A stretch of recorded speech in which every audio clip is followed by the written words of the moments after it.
Shalom saudaraku, senang bertemu dengan Anda saat ini. Saat ini saya mengajak kita belajar tentang introduksi PB. Tapi saat ini akan fokus kepada bagian introduksi dari surat 2 Korintus. Sebelum kita mulai, mari kita berdoa. Bapa, kami bersyukur buat kesempatan yang Tuhan beri untuk kami belajar tentang kebenaran firman-Mu, untuk kami boleh mengerti setiap apa yang Tuhan katakan melalui firman. Kami rindu saat ini belajar tentang introduksi 2 Korintus. Kiranya Tuhan memberikan kami pencerahan agar kami mengerti dan itu boleh menjadi bekal kami, baik kami yang melayani Tuhan, baik kami jemaat-jemaat, agar kami boleh mengerti akan kebenaran firman lebih lagi, dan kami tidak salah mengartikan, memahami, bahkan menafsirkan firman Tuhan. Terima kasih Bapak, berbicaralah, berikan kami pencerahan, berikan kami hikmat ya Tuhan. Dalam nama Tuhan Yesus Kristus kami berdoa. Amin. Saudaraku, saya mengajak kita belajar lebih dalam lagi tentang introduksi dari 2 Korintus. Kita mau belajar hari ini tentang introduksi 2 Korintus. Perlu kita mempelajari introduksi agar kita bisa memahami apa maksud, apa yang melatar belakangi tulisan-tulisan, bagaimana keadaan saat itu yang bisa menjadikan kita mengerti apa maksud penulis sebenarnya, apa maksud yang ditulis sebenarnya, hingga kita tidak salah dalam mengartikan dan akhirnya kita tidak salah memahami, hingga apa yang menjadi firman Tuhan, kebenaran yang hakiki bisa kita terima, bisa kita pahami. Surat 2 Korintus adalah surat yang sangat intim, gambaran yang sangat intim tentang hati seorang pastor atau seorang gembala dapat ditemukan ketika Paulus mengembalakan orang-orang di Korintus yang tersesat, yang sangat mengecewakan sebenarnya buat Paulus. Dan Paulus tetap mengasihi mereka meskipun mereka tidak mengasihi Paulus. Kalau kita melihat nanti lebih dalam lagi, mereka sangat mengecewakan hati Paulus sebenarnya. Tetapi Paulus mengungkapkan kasih yang hanya datang dari Allah di dalam tulisannya di 2 Korintus ini. Kita belajar tentang penulis dan pembaca. Siapakah penulis dari 2 Korintus dan siapakah pembaca atau penerima surat pertama dari 2 Korintus ini? 2 Korintus itu adalah salah satu tulisan dari Paulus, di mana banyak tulisan-tulisan yang Paulus itu seakan-akan terpecah-pecah atau tidak menyatu secara utuh. Tetapi 2 Korintus ini yang sangat kelihatan seperti itu, sangat kelihatan kalau dia tidak menyatu. Terlepas dari bagian-bagian tertentu dari surat yang kadang-kadang disebut interpolasi atau penyisipan, tulisan-tulisan non-Paulus. Karena banyak orang memikir bahwa ada tulisan-tulisan yang bukan dari Paulus yang dimasukkan di dalam kitab 2 Korintus ini. Banyak bagian-bagian di dalam 2 Korintus ini yang disebut penyisipan atau interpolasi itu. Contohnya di pasal 6 ayat yang ke-14 sampai dengan pasal 7 ayat yang ke-1. Sebagian besar setuju, tetapi sebagian besar dari sarjana Alkitab itu setuju bahwa 2 Korintus ini adalah ungkapan hati seorang Rasul Paulus. Ya, kita mau gali lebih dalam lagi. Kita mau lihat siapakah sebenarnya penulis dari kitab 2 Korintus ini. Kalau kita melihat bukti eksternal sangat mendukung bahwa surat ini ditulis oleh Paulus melalui berbagai macam kritik tertentu. Ini terlalu pagi kalau melihat bahwa itu bukan tulisan Paulus. Penulis gereja mula-mula itu setuju bahwa penulis dari kitab 2 Korintus ini adalah Paulus. Paulus itu sebagai penulis 2 Korintus. Salah satunya itu adalah Polikarpus dan beberapa lainnya mendukung bahwa Pauluslah penulis 2 Korintus. Bahkan kalau kita melihat, termasuk fragmen-fragmen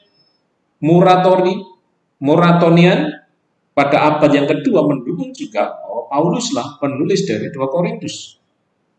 Kita melihat juga bukti internal sangat jelas di kitab ini Kalau kita melihat yang menyatakan dengan jelas di pasal 1 ayat yang ke-1 di situ dikatakan apa? Dari Paulus. Paulus sebagai penulis secara khusus dinyatakan oleh Paulus. Bahkan secara jelas kepenulisan Paulus dinyatakan di dalam surat ini oleh Paulus sendiri di pasal 1 ayat yang ke-1. Jadi jelas bahwa penulis dari surat 2 Korintus ini adalah Paulus. Terlepas dari tadi ada interpolasi, ada penyisipan-penyisipan yang dikatakan, yang dipahami, yang dipegang, yang dipercayai oleh beberapa orang yang menganggap bahwa di 2 Korintus ini ada penyisipan-penyisipan tulisan Paulus. Jadi kita harus yakini bahwa 2 Korintus ini penulisnya adalah Paulus. Kita mau belajar lebih dalam lagi tentang kota Korintus. Kota Korintus adalah kota yang penuh tantangan, lebih buat Paulus. Ya, kota Korintus ini kota yang penuh dengan tantangan, penuh dengan hal-hal yang tidak mengenakan sebenarnya buat Paulus. Tetapi kenapa Paulus tetap mau melayani mereka, tetap mau datang kepada mereka, tetap mau mengirimkan surat kepada mereka? Karena Paulus dikuatkan oleh penglihatan yang dia alami di malam hari. Ini bisa dilihat dalam Kisah Rasul, pasalnya yang ke-18, ayatnya yang ke-9 sampai 10. Di situ Paulus mengalami penglihatan yang menguatkan dia untuk tetap datang, tetap melayani di kota Korintus, tetap harus mengunjungi kota Korintus. Karena kenapa penuh tantangan? Karena beberapa bulan sebelumnya, sebelum Paulus datang ke Korintus, Paulus ini sudah datang dari Filipi. Dia dipukuli dan dipenjara di Filipi, dan kemudian diburu keluar dari Tesalonika. Bahkan sampai di Berea, Paulus tetap diburu, dikejar-kejar oleh orang-orang Yahudi yang marah. Nah, apa hubungannya dengan Korintus? Hubungannya karena di Korintus itu banyak berdiam orang-orang Yahudi yang cukup besar tinggal di Korintus. Makanya menjadi sangat berat buat Paulus. Pasti Paulus akan dianiaya nanti. Logikanya, ketika dia diburu di Filipi, di penjara akan dipukuli, bahkan diburu sampai keluar Tesalonika, bahkan sampai ke Berea. Paulus itu diburu oleh orang-orang Yahudi yang marah. Marah kenapa? Ya karena dulu dia orang Yahudi yang begitu kental, begitu memuji Kristen, akhirnya mendukung kekristenan, bahkan menyebarkan kekristenan. Orang Yahudi pengen membunuh Paulus. Dan komunitas Yahudi yang cukup besar itu ada di kota Korintus. Kita belajar lebih dalam lagi. Nah, ini petanya. Dia di Filipi dipukuli, di penjara, sampai keluar Tesalonika, sampai ke Berea, dan akhirnya dia ke Korintus. Dia tetap ke Korintus. Kenapa? Karena dia dikuatkan melalui mimpi tadi. Bahwa akan ada banyak orang-orang yang diselamatkan di Korintus, akan ada banyak orang-orang yang percaya kepada Tuhan Yesus Kristus di Korintus. Makanya Paulus tetap ke Korintus meskipun kota Korintus itu kota yang berat buat dia, kota yang penuh tantangan buat dia. Kita melihat bahwa kota Korintus itu adalah kota metropolitan, kota yang sangat besar, kota perdagangan, kota yang cukup maju pada saat itu. Tetapi sebenarnya kota Korintus ini bukanlah kota kuno, bukan kota yang kuno. Maksudnya gini, dulu Korintus pernah ada, tetapi dihancurkan. Berbeda dengan kota Roma yang sudah ada lebih lama dibanding kota Korintus yang baru. Pada zaman Paulus, umur kota Korintus itu sebenarnya belum ada 100 tahun. Kenapa? Karena kota ini adalah kota yang baru. Kota Korintus yang lama itu sudah dihancurkan pada tahun 146 sebelum Masehi. Tetapi oleh Julius Caesar dibangun lagi Korintus ini pada tahun 44 sebelum Masehi. Jadi kota Korintus yang pada zamannya Paulus itu adalah kota yang baru, bukan kota Korintus yang dulu. Kota Korintus yang dulu itu di bawah kekuasaannya Yunani. Makanya kenapa di situ ada dewa-dewinya Yunani. Nanti akan kita lihat pengaruhnya apa sih dewa-dewinya Yunani. Ya. Jadi Julius Caesar membangun, setelah dihancurkan dibangun lagi Korintus. Tetapi pembangunan ini tidak mengakibatkan perubahan yang signifikan dari orang-orang Korintus. Karena dia sudah terbawa budaya, terbawa pengaruh dari kota Korintus yang lama. Kita mau lihat lebih dalam lagi. Kota Korintus itu di dua sisi kota Korintus itu ada pelabuhan. Pelabuhan yang sangat besar yang menghubungkan jalur Asia kecil dan semenanjung Itali. Di situ nanti ada tembusan. Ada selat, ada dua selat yang dibangun. Pelabuhan yang cukup besar. Melewati laut Mediterania, kota Korintus ini adalah kota persinggahan, kota perdagangan, bahkan kota wisata. Wisatanya apa, saudara? Ini yang lebih menarik sebenarnya. Wisatanya adalah wisata dalam tanda kutip pelacuran. Kota wisata. Banyak para pelancong di sana itu hanya cari satu. Mereka datang ke kuil Dewi Afrodit. Terletak di Akrokorin. Nanti kita lihat Akrokorin di mana letaknya. Ya, Dewi Afrodit. Dewi kesuburan. Ya, kalau kita melihat, ya, ini Korintus. Ini petanya Korintus kalau dari dekat. Jadi sangat strategis letak Korintus ini di perlintasan. Dia punya dua sisi kota yang dibangun pelabuhan yang cukup besar. Ya, kalau kita lihat di tengah-tengah ini sebenarnya di tengah-tengah Korintus, ya, ini ada perlintasan. Perlintasan yang sekarang dibangun terusan menghubungkan dua laut ini, ya, dua selat ini dihubungkan oleh terusan ini. Jadi kota Korintus kota yang maju, banyak pelancong datang ke sana, banyak wisatawan datang ke sana, kota perdagangan. Makanya itu sangat mempengaruhi juga nanti kerohanian dari jemaat di Korintus, baik dari wisatanya ataupun dari kemajuan kotanya. Ini denah kota Korintus. Ya, kalau kita melihat ada yang ditunjuk di atas sebelah kiri, ya, yang ditunjuk di atas sebelah kiri, di situ ada Akrokorin namanya. Ya. Ada bangunan-bangunan terkenal, ada, ya, tempel Apollo atau kuilnya Apollo. Ada juga jalan yang terkenal. Ada juga namanya Bema. Bema itu tempat orang berpidato. Kita lihat.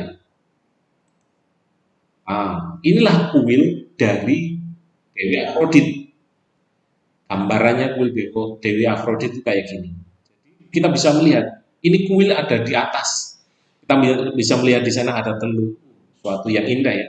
Kita bisa melihatnya ya. Yang menarik dari kuil Dewi Afrodit ini. Ini. Yang menarik adalah di situ ada banyak pelacur-pelacur bakti yang membaktikan dirinya melacur kepada para pelancong, kepada orang-orang yang datang ke kuil Dewi Afrodit. Mereka melacurkan diri dan yang mereka dapat, uang yang mereka dapat, mereka persembahkan untuk Dewi Afrodit. Karena mereka merasa bahwa ketika mereka mempersembahkan itu menyenangkan Dewi Afrodit. Menyenangkan buat Dewi Afrodit. Dan itu adalah bukti bakti mereka. Makanya mereka disebut pelacur-pelacur bakti. Ini yang menarik buat pelancong, akhirnya banyak orang datang ke situ. Dan ini juga mempengaruhi, ya, mempengaruhi kehidupan rohani dari jemaat di Korintus. Kalau kita melihat kuil Dewi Afrodit ini ada di atas. Kalau ada posisi atas dalam mitologi Yunani, ya, itu adalah tempatnya para dewa. Makanya ada kuil, itu pasti ada kuil. Ya, ini yang disebut Akrokorin atau tempat yang paling tinggi di Korintus. Yang letaknya tadi ada di ujung paling ujung, ya, dari kota Korintus, maksudnya dataran tingginya, karena itu tempatnya para dewa. Kita melihat, ini. Kalau di ujung itu, yang ada bukitnya itulah Akrokorin. Di ujung di bukitnya itu letaknya Akrokorin. Jadi dari ujung itu bisa melihat landscape yang luar biasa, bagus, indahnya. Ya, ini salah satu jalan yang terkenal di Korintus. Ini adalah sisa-sisa Korintus. Asosiasi Sangat Kota Korintus. Nah, ini bangunan yang terkenal, itu namanya Temple of Apollo atau kuil Dewa Apollo. Dan ini juga tempat yang terkenal. Ini Bema. Bema ini tempat orang berpidato, ya, berpidato di situ. Bema. Ternyata hal-hal itu tadi, kemajuan metropolisnya, ya, kemakmuran di Korintus, bahkan wisata yang begitu luar biasa itu mempengaruhi kehidupan kerohanian jemaat di Korintus. Ketika Paulus menulis surat Roma dari Korintus, itu adalah gambaran apa yang dia lihat setiap harinya ketika Paulus melihat bahwa banyak kemerosotan moral yang terjadi di Korintus. Dan akhirnya tertuang, akan mempengaruhi tulisannya untuk orang-orang di Roma. Surat di Roma kita bisa melihat bahwa itu adalah gambaran kemerosotan moral orang-orang yang ada di Korintus. Gereja di Korintus sangat terpengaruh dengan hal-hal yang ada di Korintus, situasi mereka, kondisi mereka, dan bahkan Rasul Paulus menegur mereka dalam suratnya yang pertama. Suratnya yang pertama, Rasul Paulus menegur mereka karena mereka terpengaruh, mereka mengikuti budayanya orang-orang yang tidak percaya Tuhan. Bukan hanya hal seksual saja, karena tadi kan kota pelacuran, ya. Meskipun itu kota yang sudah dihancurkan, tetapi itu tidak membawa perubahan moral. Mereka masih terpengaruh. Bahkan orang yang percaya pada Tuhan, orang-orang Kristen atau gereja saat itu di kota Korintus, mereka terpengaruh. Makanya kenapa di dalam Korintus kita bisa melihat ada banyak dosa-dosa yang mereka lakukan, dosa seksual terjadi,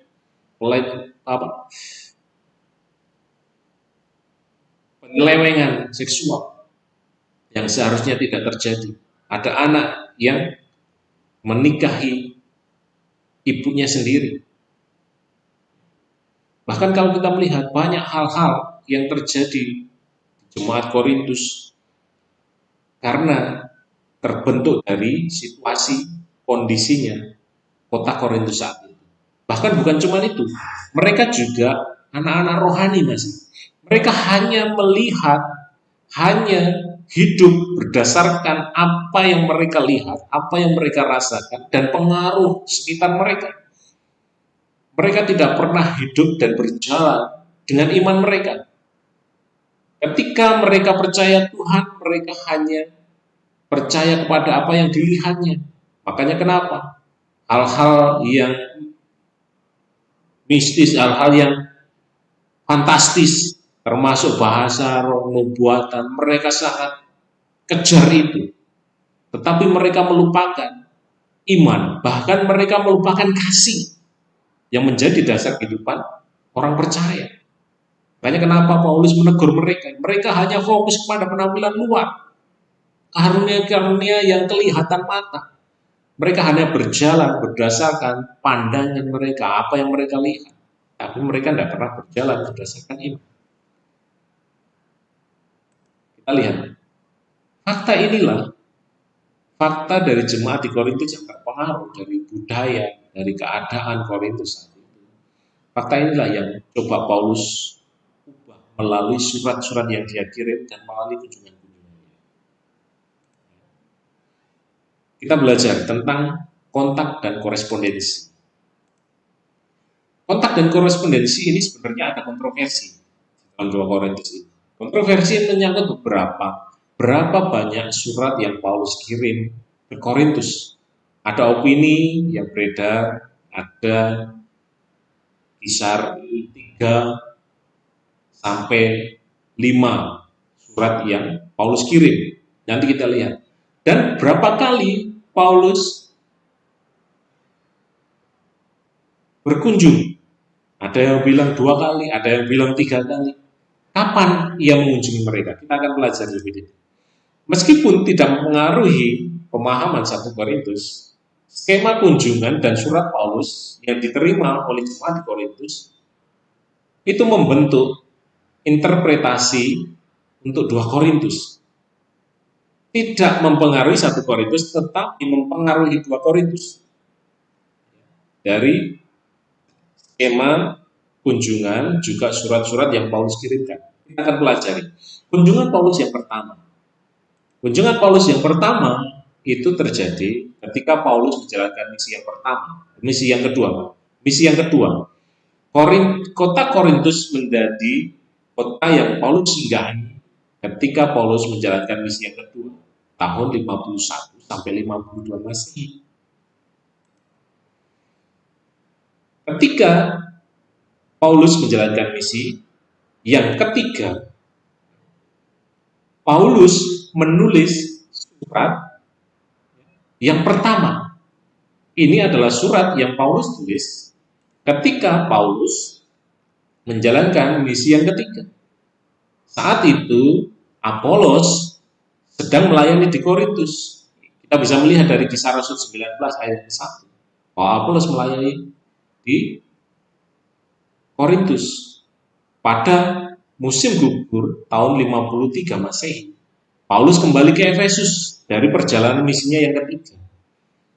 Dan Paulus tinggal di sana. Ya. Paulus mendapati bahwa surat yang dia kirim ketika Paulus menjalankan misi yang ketiga, ketika kembali ke Efesus. Ya, Paulus mendapati bahwa surat yang dia kirim itu disalahpahami oleh jemaat Korintus. Dan surat ini hilang saat ini. Mungkin ditulis pada saat awal pelayanan Paulus di Efesus. Jadi dari Efesus Paulus mengirim surat yang pertama. Ini bukan 1 Korintus, tapi surat ini hilang. Ya, ini disalahpahami oleh jemaat di Korintus. Terus surat kedua Paulus tulis. Ya, Paulus menulis lagi surat yang kedua. Dan inilah yang menjadi 1 Korintus. Jadi yang pertama tadi suratnya hilang. Dan akhirnya Paulus menulis lagi surat yang kedua. Dan inilah yang menjadi 1 Korintus. Surat yang kedua ini, karena Paulus mengetahui ada kesalahpahaman, dan ditambah masalah yang terjadi di gereja Korintus. Paulus tahu ini dari anggota keluarga Chloe. Kalau kita bisa melihat dari 1 Korintus 1 ayatnya yang ke-11. Paulus mendengar cerita dari keluarga Chloe. Akhirnya Paulus menulislah surat yang kedua. Surat yang kedua inilah yang menjadi 1 Korintus saat ini. Surat yang kedua ini. Yang membahas tentang masalah-masalah yang terjadi, kesalahpahaman yang terjadi dan membahas masalah ini. Namun ternyata kita melihat 1 Korintus ini ditulis dari mana? 1 Korintus ini ditulis dari kota Efesus. 1 Korintus ini asal dan beriman, asalnya dari Paulus, mengirimkan surat kepada jemaat di Korintus, gereja di Korintus dari kota Efesus. Jadi dari Efesus itu langsung nyebrang, tidak melalui jalur darat tapi langsung nyebrang, menyeberangi laut Aegean. 1 Korintus ditulis dari kota Efesus. Asalnya dari Efesus, langsung menyeberangi laut Aegean menuju Korintus. Tujuannya ke Korintus. Inilah 1 Korintus. 1 Korintus tadi dikatakan bahwa itu adalah surat yang kedua. Selanjutnya, saudaraku, kita mau belajar penanggalan. Jadi 1 Korintus ini ditulis pada Mei 56 Masehi. 1 Korintus ini bisa dilihat dari 1 Korintus 16 ayatnya 5 sampai dengan 8. 2 Korintus ditulis tidak lebih dari 1 tahun setelah 1 Korintus. Ini bisa dilihat dari 2 Korintus 8 ayatnya yang ke-10, pasal 9 ayatnya yang kedua. 2 Korintus ditulis kemudian pada tahun 56 Masehi juga. Tidak lebih dari 1 tahun sesudah 1 Korintus. Akhirnya, begitu Paulus mengetahui bahwa ada banyak masalah yang terjadi dan suratnya juga disalahartikan, masalah belum terselesaikan, akhirnya Paulus punya keputusan, ya, dan Paulus menyeberang langsung dari Efesus ke Korintus tanpa melalui jalur darat. Paulus mengunjungi jemaat di Korintus dari Efesus langsung ke Korintus. Itu adalah kunjungan yang kedua. Kunjungan Paulus yang kedua. Kunjungan Paulus yang kedua ini dikatakan adalah kunjungan yang paling menyakitkan. Jadi Paulus berlayar langsung dari Efesus ke Korintus tanpa melalui naik lagi ke Filipi, ke Tesalonika, ke Berea, lalu ke Korintus. Bukan dari situ, tetapi dari Efesus langsung menyeberangi ke Korintus melalui laut Aegea tadi. Jadi ini dikatakan adalah kunjungan yang menyakitkan karena di kunjungan ini Paulus disebutkan bahwa Paulus mendapati bahwa Paulus tidak didukung pada saat kunjungan yang kedua ini. Dan dikatakan bahwa ini adalah kegagalan semangat Korintus untuk mendukung Paulus di situ. Ini kunjungan yang kedua. Nah, akhirnya setelah kunjungan yang kedua, setelah selesai kunjungan yang kedua ini, Paulus kembali lagi ke Efesus. Setelah kembali ke Efesus,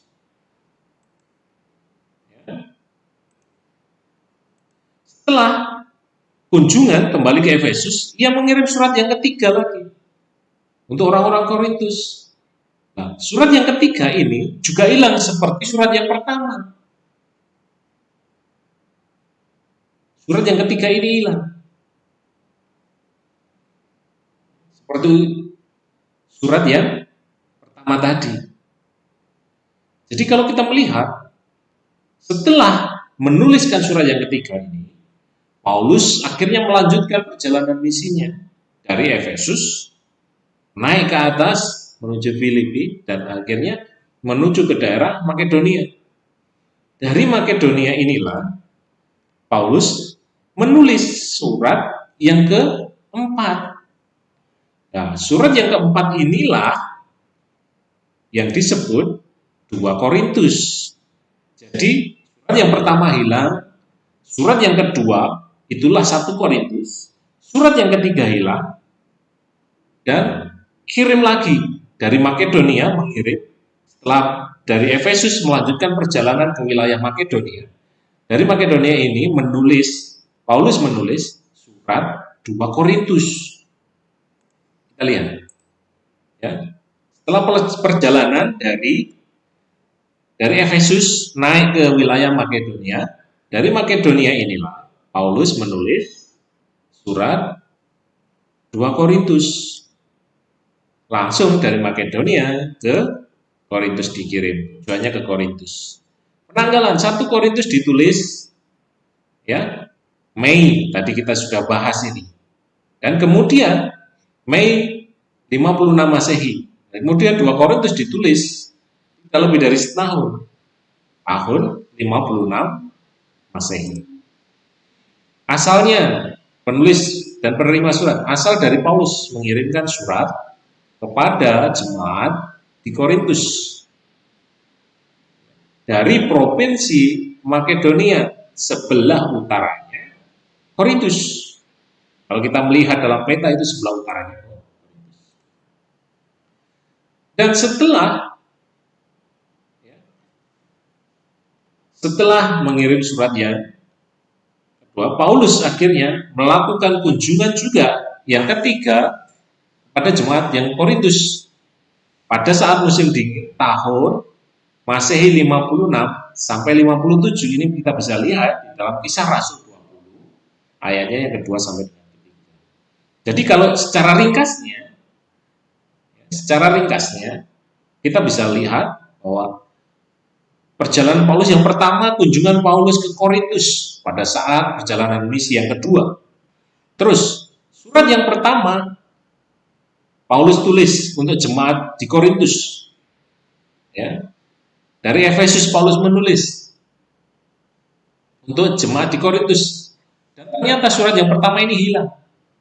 Dan yang kedua, setelah hilang, Paulus mengirimkan lagi surat untuk jemaat di Korintus yang kedua. Dan inilah surat yang disebut 1 Korintus. Paulus menulis dari Efesus ketika Paulus perjalanan balik dari perjalanan misi yang ketiga. Terus akhirnya setelah menulis surat yang kedua ini yang disebut 1 Korintus, Paulus mengunjungi Korintus lagi pada saat perjalanan misi yang ketiga. Perjalanan misi yang ketiga. Paulus mengunjungi Korintus lagi. Paulus mengunjungi Korintus, langsung dari Efesus, Paulus langsung nyebrang ke Korintus. Dan setelah Paulus mengunjungi Korintus, Paulus kembali lagi ke Efesus. Setelah kembali ke Efesus, Paulus tulis surat lagi karena terjadi masalah lagi di Korintus. Masalahnya belum selesai. Paulus tulis surat lagi, surat yang ketiga. Dan surat yang ketiga ini hilang. Surat yang ketiga ini hilang. Akhirnya setelah Paulus melanjutkan perjalanan misinya, Paulus sampai di wilayah provinsi Makedonia. Dari Makedonia ini Paulus menulis surat lagi kepada jemaat di Korintus. Itulah surat yang keempat yang disebut 2 Korintus. Karena masalahnya nggak selesai-selesai.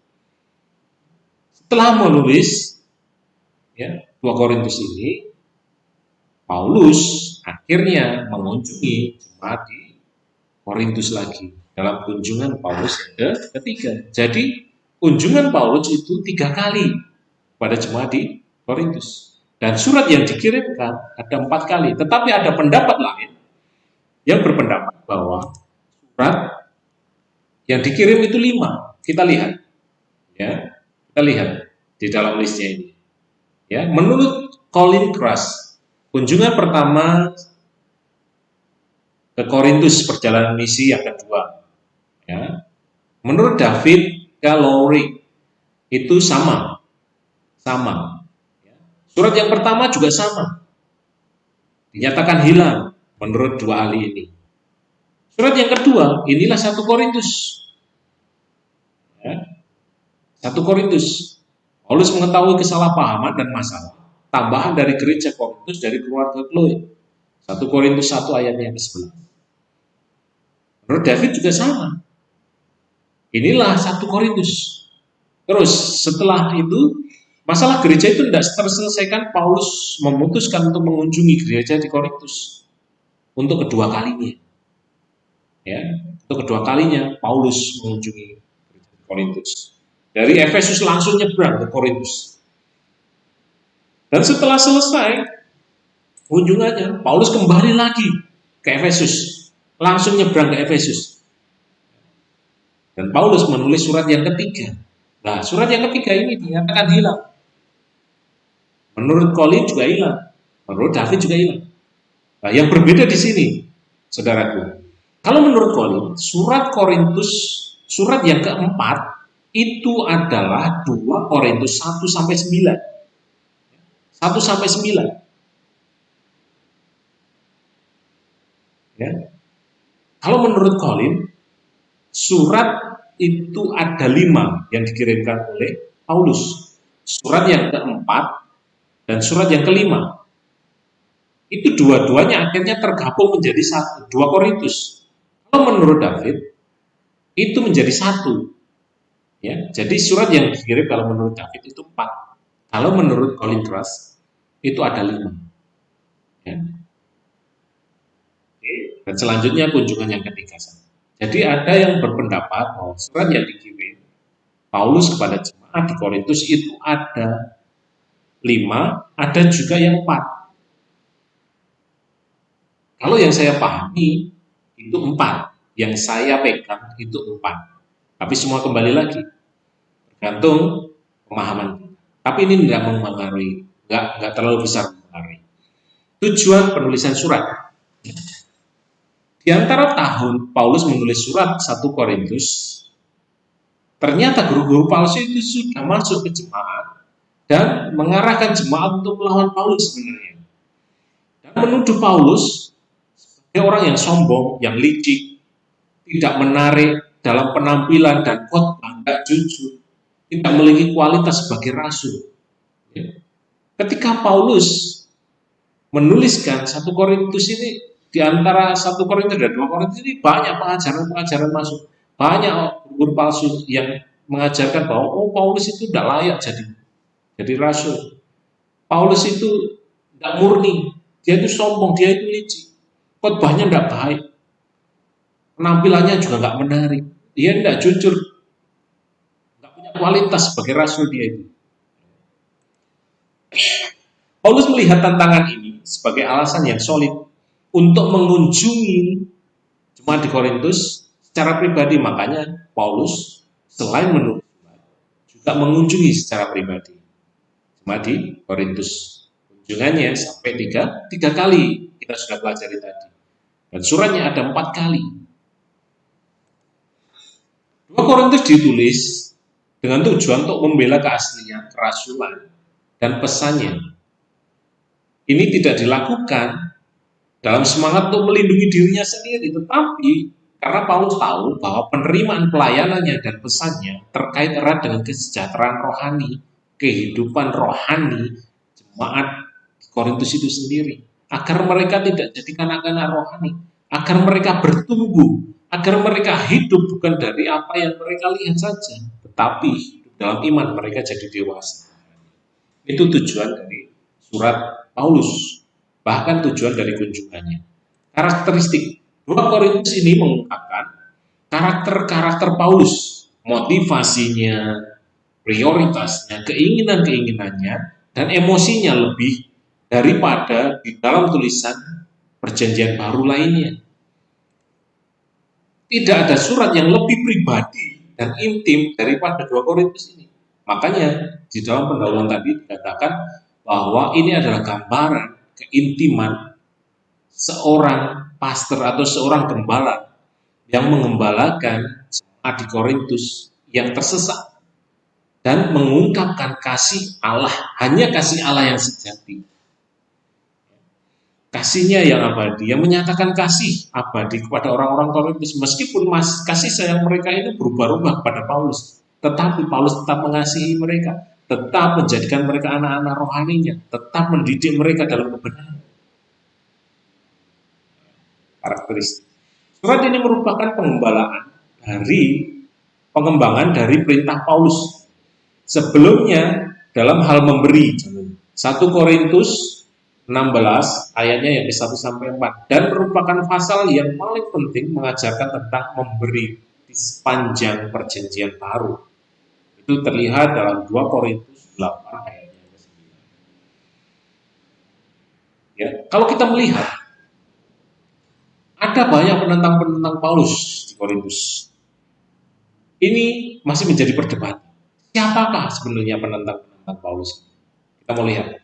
Pandangan pertama, melihat bahwa orang-orang ini adalah orang-orang Yahudi Helenis, yaitu orang-orang Yahudi yang berbahasa pertamanya atau bahasa ibunya itu bahasa Yunani, baik dari Palestina seperti Stefanus atau dari diaspora seperti Timotius. Terus pandangan yang kedua, bahwa mereka ini adalah orang-orang yang mengaku Rasul Kristus dan orang-orang Yahudi dari garis Gnostik atau Doketis. Jadi orang-orang Yahudi yang sudah memiliki pandangan Gnostik atau Doketis. Yang ketiga, pandangan ketiga adalah bahwa mereka yang menentang Paulus itu adalah orang-orang Yahudi Palestina yang mengaku sebagai Rasul Kristus. Ya. Nah, apa sih pengaruhnya? Kita tadi bahas penentang-penentangnya Paulus. Apa sih pengaruhnya para penentang Paulus dalam surat 2 Korintus ini?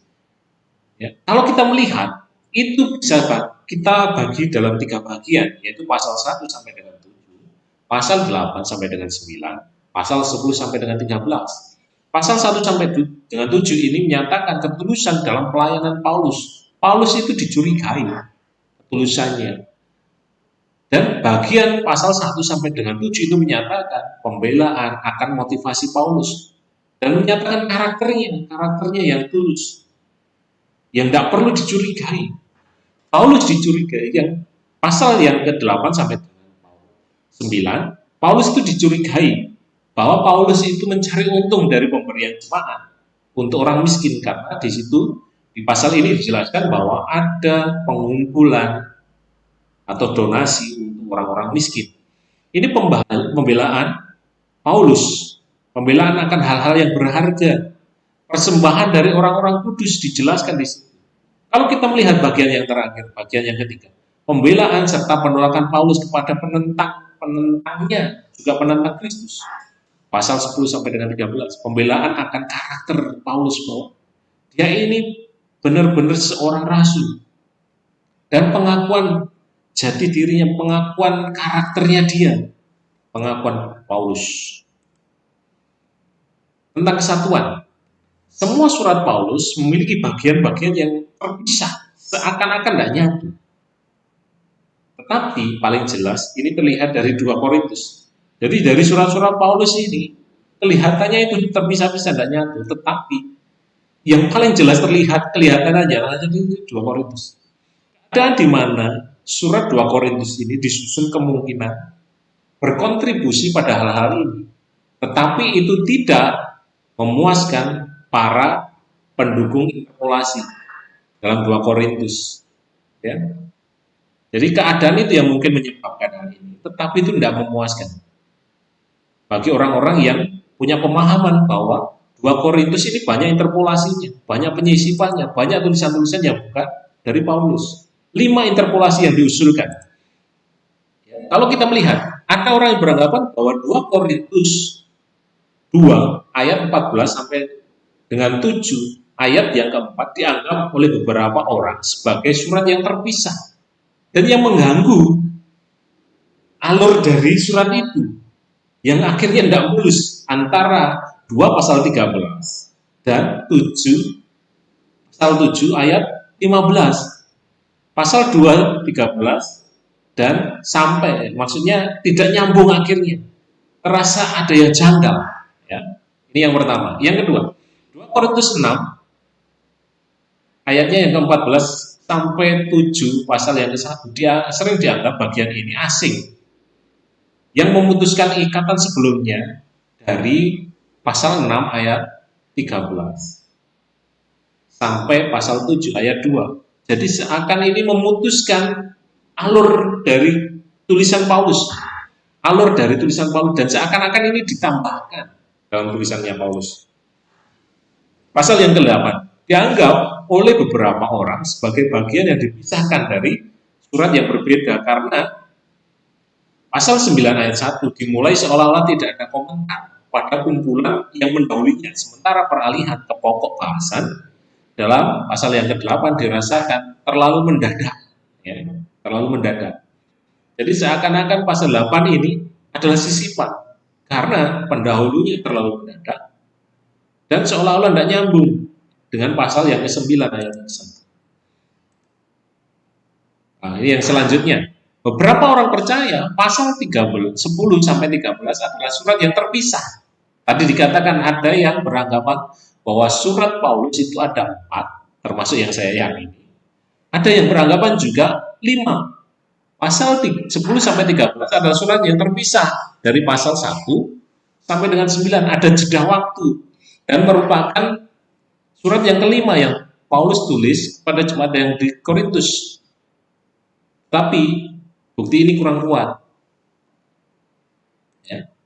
Terus 2 Korintus 11 ayat 32 sampai 33 tampaknya merupakan gangguan yang tangguh dalam aliran pemikiran sebuah surat dari pasal 11 ayat 31 sampai pasal 12 ayat yang ke-1, dan dianggap ini interpolasi oleh perevisi selanjutnya dari surat tersebut.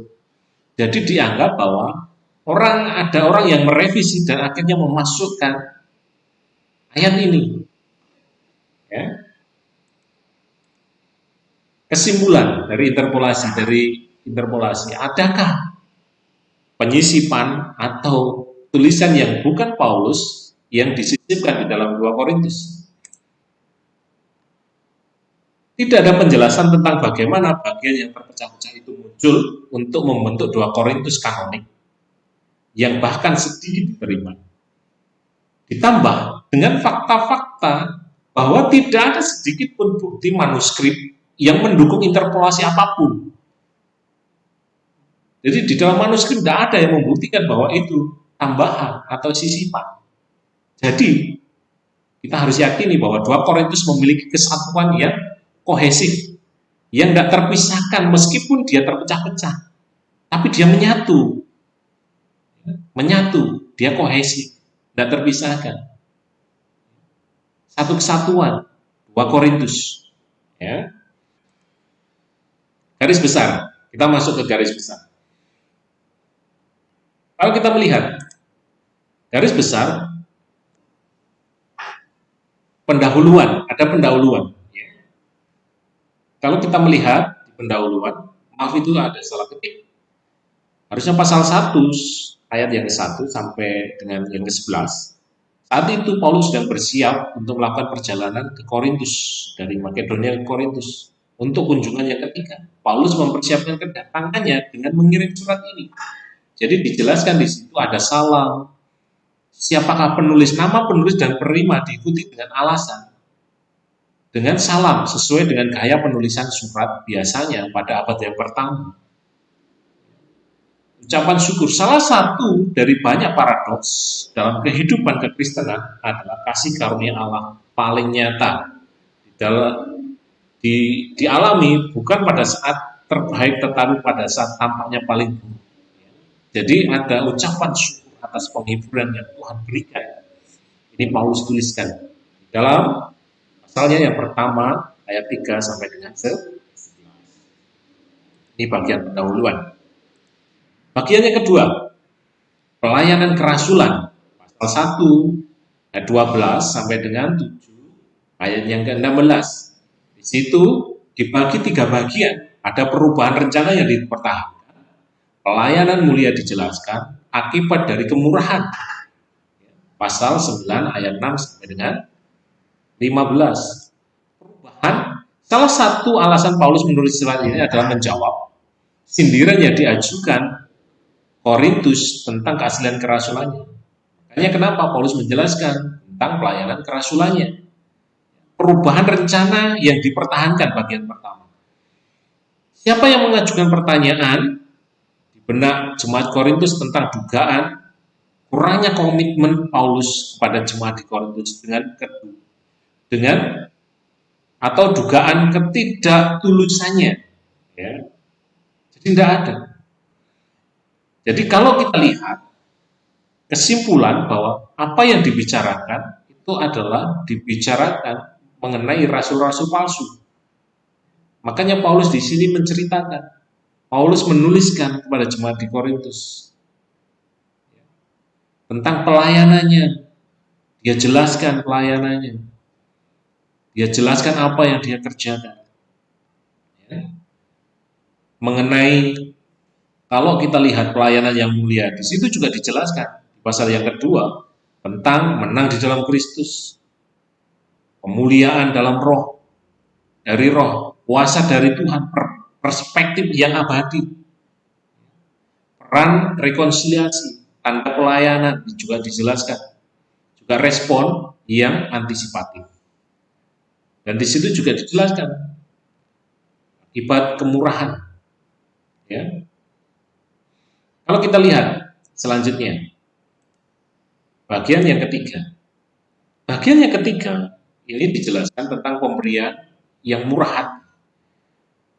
Di situ Paulus, di pasal yang ke-8 sampai dengan 9, Paulus membagi 3 bagian.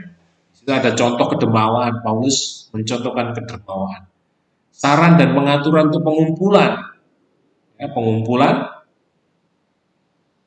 donasi untuk orang-orang miskin, dan hadiah dari kemurahan hati Paulus jelaskan di sini.